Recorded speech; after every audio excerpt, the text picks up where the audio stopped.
It's too simple and it's way too, and I can't find what I've done. That's what I've done here. Thank you. Yeah. I bet if I go search into this question, You'll find it. it's gonna be like. All right. Good morning, Chair Postman, Member Garrett, staff and guests. The lobbies are open. Recording's begun. Thanks, Dustin. Good morning, everybody. We'll convene the board caucus meeting for Tuesday, August 29th, 2023. Member Vollendorf is on leave today. Our first item up today is an update on our new research program with Dr. Kathy Hoffman, our research manager. Good morning. Good morning, Chair Postman and Board Member Garrett. And thank you, Sarah, for joining me this morning and giving this update.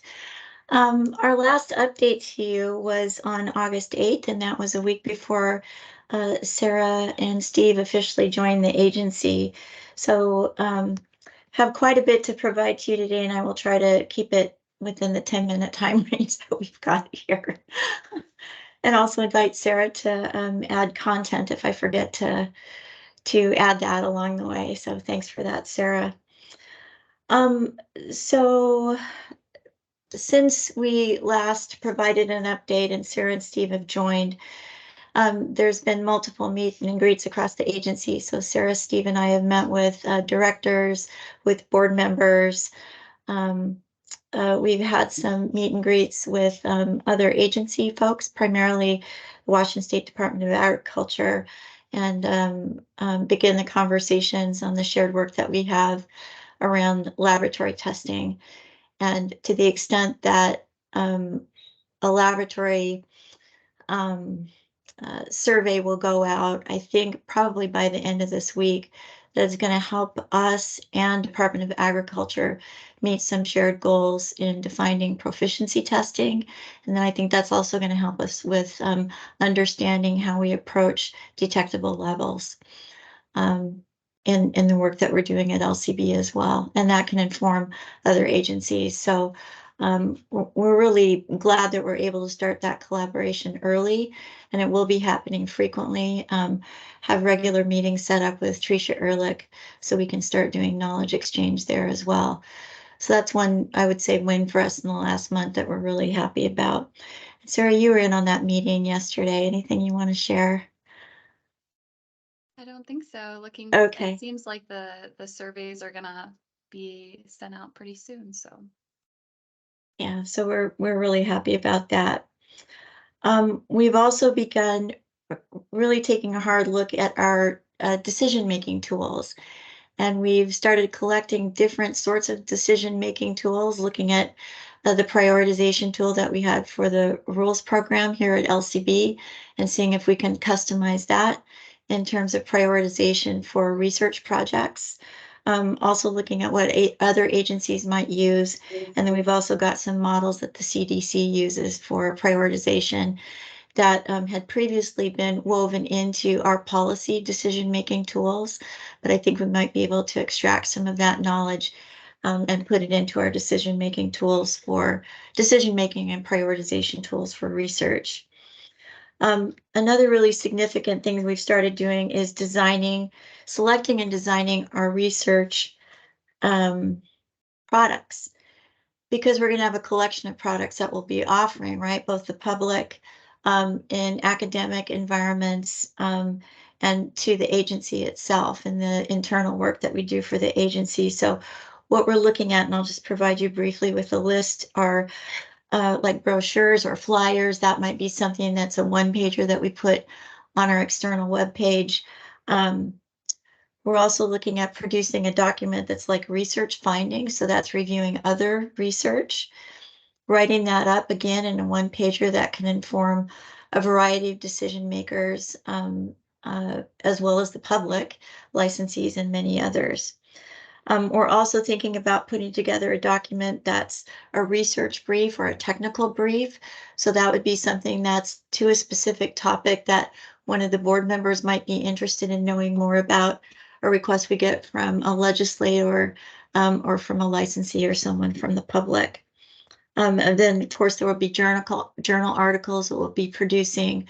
We're writing in collaboration with other researchers from other universities outside of Washington or inside Washington, across the state.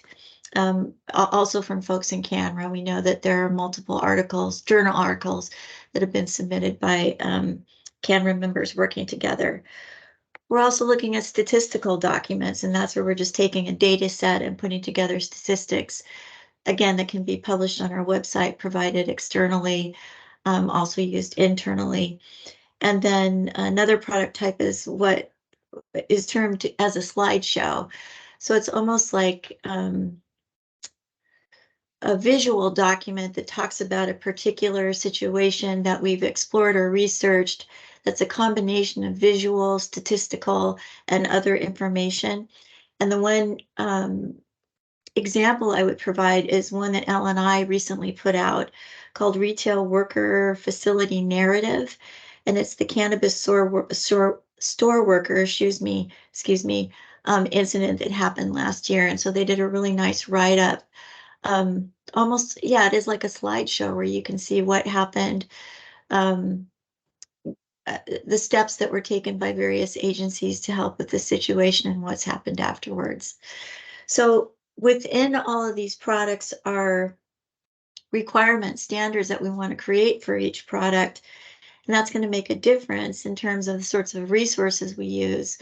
Are those resources publicly accessible? Will we go through public access or open access rather than, closed access like we might with Science Direct?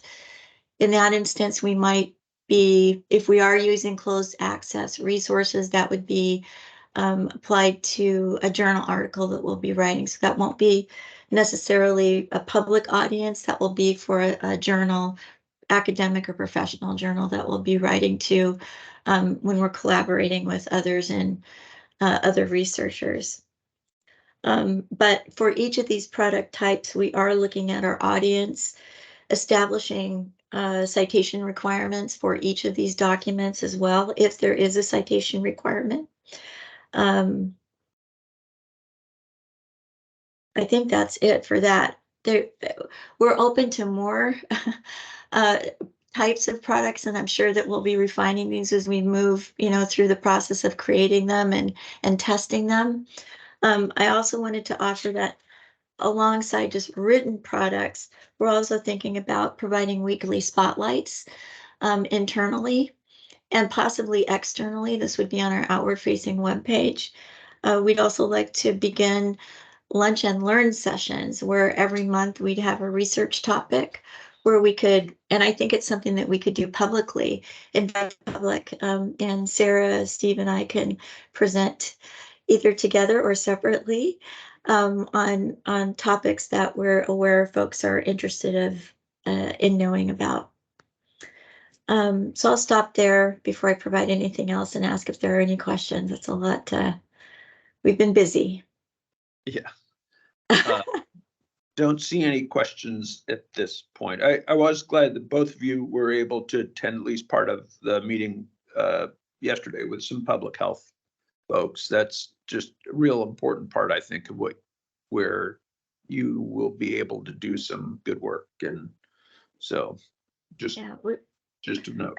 Glad you were there. We were really looking forward to collaborating with the public health agencies, including King County and so many others in the work that we're doing moving forward. And then just another couple of updates here. We do have a draft of a framework for the research program. So prior to this, we had sort of broadly sketched an outline for this program. Now we have something more solid in place that we're going to continue to perfect in the coming months. Another update is I was going to present at EMT on the cannabinoid science research. I'm sorry, the cannabinoid research conference that I attended in Denver earlier this month. I'm going to move that to the October 11th EMT. Not available on September 13th, so I'll provide an update then. Other work that still continues for us is cannabinoid science work group subgroup meetings. It looks at this point that the subgroups are going to combine because there's so much crossover in the work that each group is doing. And we do anticipate having a final document, or at least a semi-final document, that we'll present to the public on October 5th for the October 5th Cannabinoid Science Work Group meeting. So I wanted to give an update on that. And again, that will be providing several options on how we might approach detectable levels, and then also creating some product standards as well across the array of product types that LCB regulates. And then attended the psilocybin task force meeting yesterday. There's some significant work being done there. I think we've completed our discussions around the clinical approach, and the clinical research that needs to happen and how that's going to happen, and how the clinical approach and the traditional approach really seem to have some, there's a gap that needs to be filled there. And I think that's something that the group is going to continue to explore in terms of how we close that gap, and if that's something that needs to be considered in future legislation. And so the next phase of our work will be exploring how we approach the psilocybin work through a social equity lens. And I think that's something that we can, at LCB, can offer some assistance with, given our experience in that area and recent experience in that area. So I'll stop there. And just, Sarah, is there anything that you'd like to add or that I forgot to mention? I don't think so. I do want to express that it's been wonderful to connect with all of you, and I really look forward to further conversations. And I think, to reiterate what you were saying, Kathy, or to complement, we're going to build a strong foundation and base for the research team, so that we can move forward with efficiency and delivering evidence-based information to the LCB and community. Couple of things. One, can you send me the L&I thing you were talking about, Kathy? I'm interested in what Absolutely. it looks like, what that slideshow thing looks like. Yeah, On happy to. Psilocybin mushrooms. Is there a deliverable there that the legislature gets this, before the next session? And what is that?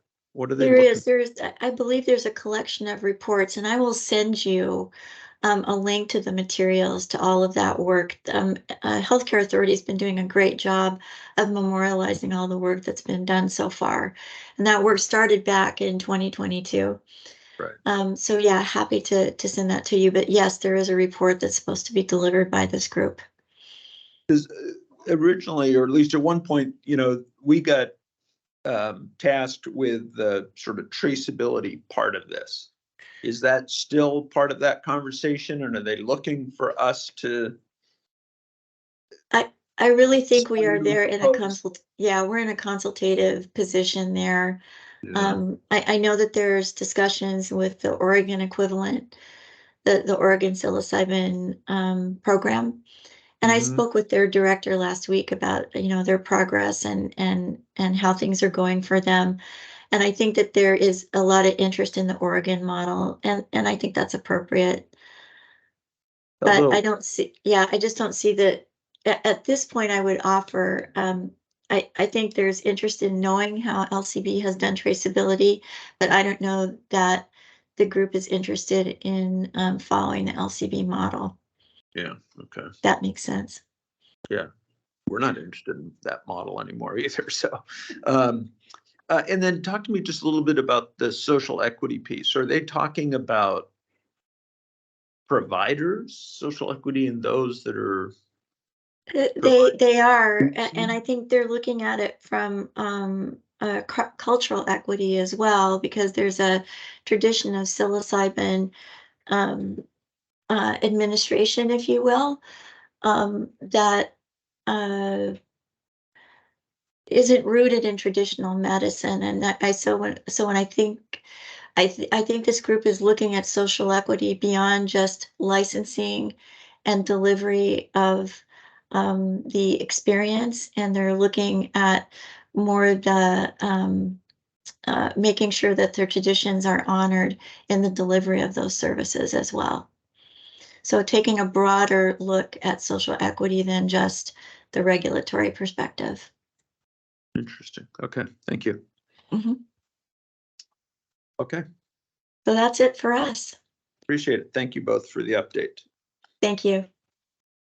We will move to rules now with Cassidy West, the Policy and Rules Manager, Daniel Jacobs, our Policy and Rules Coordinator, and I'll turn it over to you. Thank you, Chair Postman, and good morning, Board Member Garrett. And so I'm going to start with some cannabis updates. I have, so for the social equity rulemaking, we are tentatively planning on bringing the CR 101 for that in mid to late September. The THC bill and cannabis sampling is still on track. So we plan to be having stakeholder engagement sessions in September with the CR 102 to be presented in late October or early November, depending on how those engagement sessions go. We did get a rule petition that we'll be bringing to the board on October 11th, and that is on batch tracking. So speaking of traceability. And so that's it for cannabis. For alcohol, we have a public hearing coming up on September 13th for the 2023 liquor legislation. And then we will be, have the 103 presented on September 27th for that. For the alcohol delivery bill and Mass 13 permit privileges, on September 13th, we tentatively plan to hold stakeholder engagement sessions. And then on September 27th, we plan on bringing the CR 102 to the board. And then for private clubs, Daniel will be providing a brief overview of his 103 that he'll be presenting to the board tomorrow. So unless there are any questions, I'll pass it along to Daniel. Great. Thank you, Daniel. Fantastic. Thank you, Cassidy. And good morning, Chair Postman, Member Garrett, LCB staff. I am here this morning to preview the rulemaking order, or CR 103, that I'll be requesting approval of during tomorrow's board meeting regarding private club membership drives. If approved tomorrow, this rule change will be effective September 30th. Just to recap, private clubs are allowed to have membership drive events under current rules as a way to recruit new members, and club liquor can be given or sold to attendees as part of these membership drive events. Normally, only club members are allowed to consume club liquor, but during these membership drive events, club members are allowed to invite guests and the public to the clubs, ideally as a way to encourage them to become new members. Under current rules, private clubs are allowed to have one membership drive per quarter. As implied from the word quarter, that's for a year. Additionally, current rules say they can't have events on consecutive days. So hypothetically, if the last day of quarter one is a Tuesday and then quarter two starts Wednesday, you can't have the quarter one event on the Tuesday and the quarter two event on Wednesday as like a 2-day back-to-back event. Back in July 2022, the board received a petition from a member of the Vancouver Elks to request 2 changes.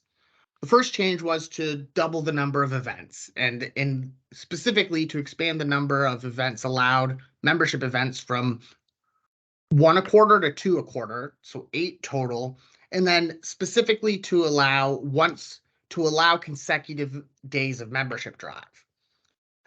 The board accepted this petition in September 2022, and this rulemaking began in March. Draft rules were circulated in early May, and these draft rules reflected these requested changes. And additionally, they added a limitation which said that while they can host one consecutive 2-day membership drive a year, the rest of the time there has to be a week separating the membership drive. So I'll explain what that looks like. So similar to the previous idea, where under current rules, you can't have something if there's the last day of quarter one on Tuesday and quarter two starts Wednesday, you couldn't have a Tuesday, Wednesday event.